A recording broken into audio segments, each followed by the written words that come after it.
Paul గారు కానీ జగన్ గారు కానీ మరి విశాఖపట్నంలో మెంటల్ హాస్పిటల్లో చేసుకుంటారా, ఇంకెక్కడైనా ప్రమాణ స్వీకారం చేస్తారో వాళ్ళ ఇష్టం. ఎందుకంటే వాళ్ళు చేసేది మాక్ ప్రమాణ స్వీకారం కాబట్టి.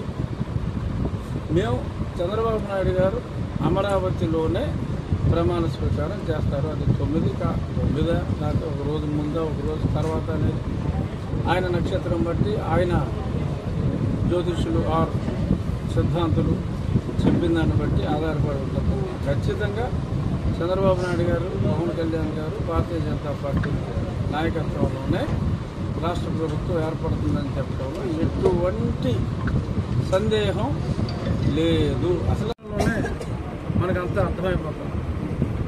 పిన్నెల్లి గారు వాళ్ళ సాక్షి పేపర్లో ఏదో రాశారు. అసలు ఆయన రిగ్గింగ్ ఆపడానికి వెళ్తే రామరామ ఆయన మీద కేసులు పెట్టారంటున్నారు. రిగ్గింగ్ ఆపడానికి వెళ్ళిన మహానుభావుడు ఎవరికే కనపడకుండా పారిపోవాల్సిన అవసరం ఎందుకుంటుంది? ఉండదు కదా. ఆ వీడియోలు ఫేక్ ఏమో అని చెప్పి అంబటి రాంబాబు గారు అంటారు. ఫేక్ అయితే ఏముంది, ఒక రోజులో ప్రూవ్ చేసుకోవచ్చు. సో ప్రజలకి అన్నీ తెలుసు.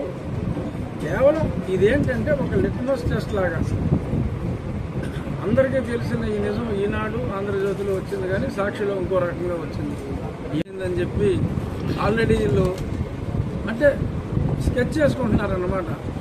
ఎందుకు ఓడిపోయామో అని చెప్పడం కోసం ఎలిబీలు వేసుకుంటున్నారు.